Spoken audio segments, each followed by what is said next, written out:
Olá pessoal, estamos de volta aqui para a nossa aula de entendimento de texto da apostila Drummond, continuação, aula 5, que trata sobre funções da linguagem. Ok?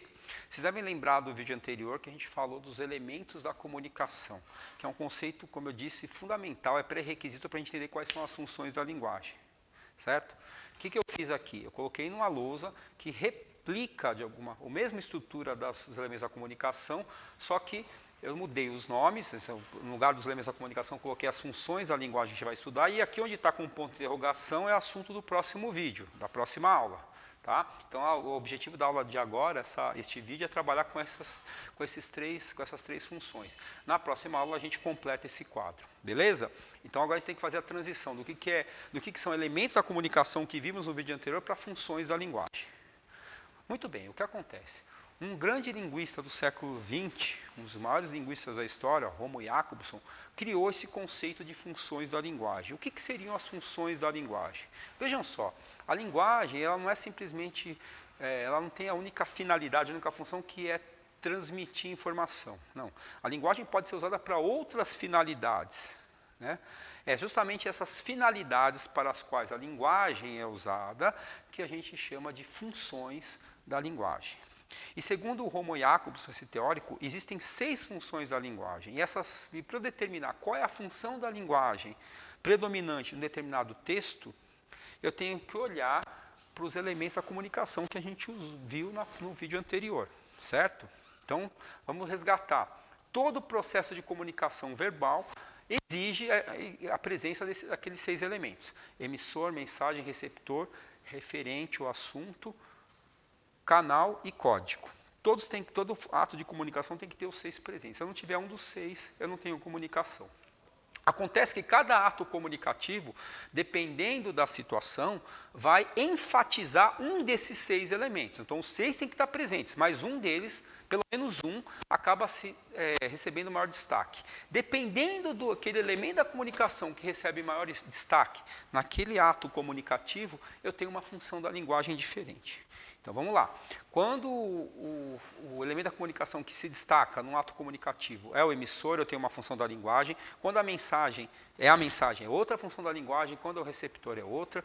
Quando é o assunto ou referente, é outra. Quando é o canal, é outra função. E quando é o código, é outra função. Tudo bem? Então, todo texto vai ter uma função da linguagem predominante. E aí a gente vai ver as diferentes finalidades da linguagem nos contextos de interlocução. Tudo bem? Então, vamos lá. A aula de hoje, a gente vai discutir, aula 5, as 3 primeiras funções que estão ocupando os lugares, justamente aqui, ó, lembra do esquema da aula passada? Aqui seria o papel do elemento da comunicação emissor, aqui seria o referente, o assunto, e aqui era o receptor. Então, vamos pensar numa situação de comunicação em que o mais importante seja, o que se coloca em maior destaque, seja o próprio emissor da mensagem, seja o próprio codificador. Então, é aquela situação em que o emissor fala de si mesmo, mas ele não fala de si mesmo de qualquer forma, ele fala de si mesmo expressando os seus sentimentos, as suas emoções. É por isso que essa função é conhecida como função emotiva. Vamos pensar situações em que isso pode acontecer. Né? Por exemplo, uma situação de um contexto terapêutico, de análise ou de psicanálise ou psicologia, em que a pessoa se reporta para o terapeuta com quem ela está falando e está falando dos seus sentimentos, das suas emoções. Ou um amigo ou uma amiga sua que de repente vai desabafar com você, vai contar, vai falar sobre os seus problemas, suas angústias e começa a falar para você como ela está se sentindo, etc. Então, o que a gente tem? Tem um contexto comunicativo em que tem os 6 elementos da comunicação, mas aquele que está sendo colocado maior carga, maior ênfase, é justamente o próprio emissor, para falar dos seus sentimentos. Toma cuidado, né? Não é simplesmente ter o emissor como foco central da mensagem, do texto, que torna a função emotiva. Eu posso dizer assim, ó, hoje eu acordei tal hora, tomei banho, tomei café, saí para trabalhar tal horário, cheguei no trabalho tal horário. Eu estou falando de mim, estou usando a primeira pessoa, mas eu não estou expressando sentimentos. Para que a função seja emotiva, é por isso que ela chama emotiva. Eu tenho que usar o sistema de comunicação, tem que usar a linguagem para falar dos meus sentimentos. Tudo bem? Onde isso pode aparecer num texto? Por exemplo, a chamada poesia lírica, que a poesia lírica não vai ter só essa função da linguagem, vai ter outra, né? Como eu falei no começo do vídeo, sempre tem uma função predominante, mas eu posso ter mais de uma função da linguagem dentro do mesmo texto. Uma vai prevalecer, mas eu tenho outra. A poesia lírica, a gente tem, obviamente, um eu lírico que fala no texto e que, ao expressar os seus sentimentos, ele está usando a função emotiva. Tudo bem? Segundo tipo é a função referencial. Eu coloquei aqui barra informativa, por quê? Porque esse é outro nome que pode aparecer a função referencial. Como o próprio nome está dizendo, está sendo enfatizado o assunto, o referente, aquilo para o qual a mensagem se refere.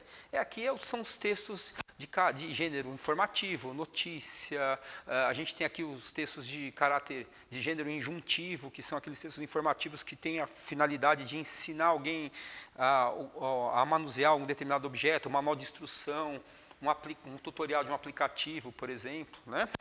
Então, são textos em que a linguagem tende a ser mais objetiva, né? O mais importante aqui é informar, é passar para o meu interlocutor, é passar para quem está recebendo a mensagem, o receptor, uma informação.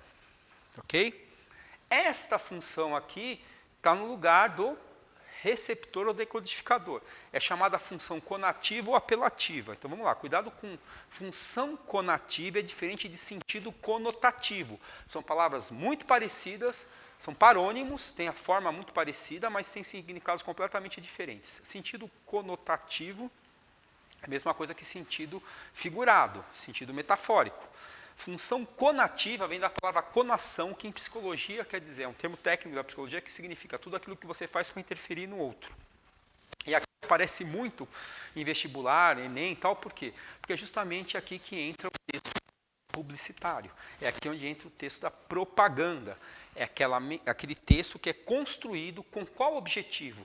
De atingir o receptor, fazer com que o receptor compartilhe um determinado ponto de vista ideológico, que ele compre, consuma algum tipo de produto, certo? Então, por exemplo, uma propaganda política, né, um político que aparece no horário político gratuito, no horário televisivo, que ele se apresenta, fala de si, etc. Qual que é o objetivo dele final? O que ele está buscando com isso? Convencer quem está assistindo, o receptor, a votar nele. Então, função conativa ou função apelativa. Né? Uma propaganda, como eu estava dizendo, o vestibular usa bastante por quê? Porque as propagandas, normalmente, os textos publicitários, eles exploram os recursos expressivos da língua, que também são usados pela literatura. Jogos de palavras, sonoridade, duplo sentido, efeito semântico. Né? E pede para você, olha lá, vestibulando, qual é o que gera no texto o efeito de humor? Né? Qual é o efeito de sentido que gera o uso da relação da imagem com o texto verbal, por exemplo? Então, essa função conativa apelativa ela é muito comum nos vestibulares, por esse caráter que eu falei para vocês, por esse aspecto que é o uso e a exploração dos recursos expressivos. Então, vamos lá, vamos só recapitulando. As três primeiras funções da linguagem dizem respeito ao destaque que se dá num contexto de enunciação, no contexto comunicativo, a um desses três elementos da comunicação. Emotiva, quando o mais importante é o emissor. Referencial informativa, quando o mais importante é o referente, o assunto ou o contexto, pode ser chamado das três formas, e a conativa ou apelativa, quando o mais importante é o receptor, o decodificador da mensagem. Tá? Vamos fazer um exercício rapidinho aqui para a gente, então, poder concluir essa aula. Vamos trabalhar com o exercício 1 da página 288, é uma questão do Enem, né? E aí tem um texto que diz o seguinte: a biosfera, que reúne todos os ambientes onde se desenvolvem os seres vivos, se divide em unidades menores chamadas ecossistemas, que podem ser uma floresta, um deserto e até um lago. Um ecossistema tem múltiplos mecanismos que regulam o número de organismos dentro dele, controlando sua reprodução, crescimento e migrações. Então está claro aqui que é um texto da área de biologia, um texto da área de ecologia. Né?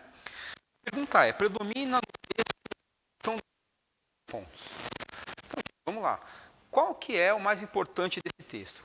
Veja, tem uma primeira pessoa falando dos seus sentimentos? Função emotiva? Não. Você vê que o texto é todo objetivo em terceira pessoa. O produtor do texto, enunciador, nem aparece.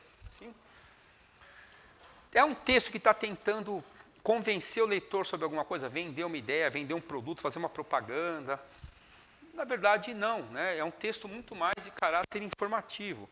Está explicando o que é um ecossistema, está explicando o que é biosfera, e um texto, vamos dizer assim, um texto didático, né? Um texto cuja finalidade é explicar esses conceitos, numa linguagem até acessível, né? Não é um texto técnico, poderia ser uma linguagem mais científica e também tem função informativa. Então, qual é a alternativa que diz respeito a isso? Seria a função referencial informativa, justamente a alternativa E, referencial, porque o texto trata de noções e informações conceituais. É isso, gente. Valeu. Concluímos então a aula 5. No próximo vídeo vamos trabalhar, dando continuidade aqui às funções da linguagem, a aula 6 de entendimento de texto. Valeu, um abraço, até a próxima. Tchau, tchau.